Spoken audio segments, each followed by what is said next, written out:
Na tunaanza hapa kwa Rais William Ruto ambapo tayari ametoa taarifa kuhusiana na matakwa ambayo yamekuwa yakiombwa na viongozi wa Azimio One Kenya. Mtazamaji, Rais Ruto amezungumza dakika chache ambazo zimepita, mtazamaji, kumbuka kwamba hii ni kutokana na matakwa ambayo yamekuwa yakiomba viongozi wa Azimio One Kenya, pamoja na kufunguliwa kwa server na vile kushuka kwa gharama ya maisha, pamoja na kurejeshwa kazini baadhi ya maafisa au kipenda wale makamishina wanne wa tume ya IEBC ambao waliondoka katika tume hiyo kutokana na tofauti ambazo zilikuwepo katika uchaguzi mkuu, uchaguzi wa Agosti 9 mwaka wa 2022. Mtazamaji, hebu kwa sasa tumsikize Rais Ruto alikuwa na yapi ya kusema, na naarifa kwamba tunampata muda si mrefu, mtazamaji. Wakati huo ni kwamba tunamsubiri Raila Odinga, kiongozi na kinara wa Azimio One Kenya, kuzungumza wakati wote, na ambalo anasubiri Wakenya wengi ni kufahamu iwapo maandamano ya kesho siku ya Jumatatu yataendelea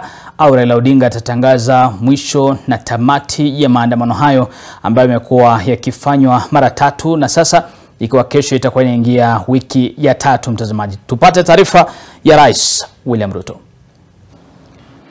We all have an obligation to respect the Constitution of Kenya. This also includes the respect of institutions established and created by the Constitution. Our country's electoral system and process is anchored on the principles of our Constitution. The Independent Electoral and Boundaries Commission conducted a free, fair, and transparent general election on the 9th of August 2022, a poll that was observed by different organizations, both local and international. The Commission declared the results for all 6 elections conducted, and any contestants who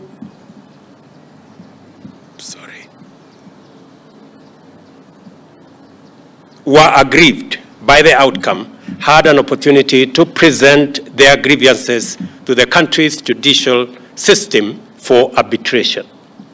The Supreme Court of Kenya had and determined with finality the 2022 presidential election dispute and ruled on the petitions that were filed by the aggrieved contestants and their supporters. Nevertheless, I have carefully listened to the issues raised by my friend, the Honorable Raila Odinga. In times like this, it is not about who is right or who is wrong. Like Winston Churchill said, I dare say, and I quote, "Courage is what it takes to stand up and speak, but it is also what it takes to sit down and listen."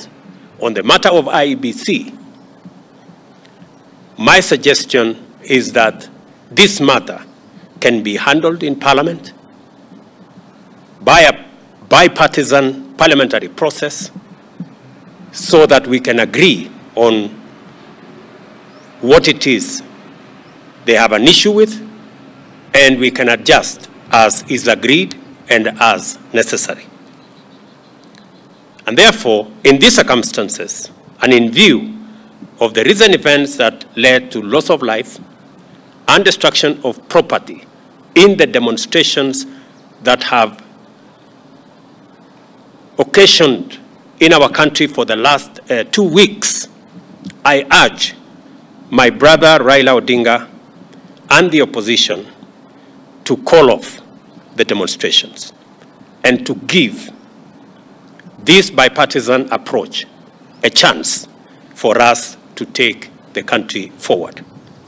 Meanwhile, I call on all Kenyans to remain peaceful and law-abiding, and I assure them that the government of Kenya will continue with its sacred duty of protecting their lives and their property, including their businesses.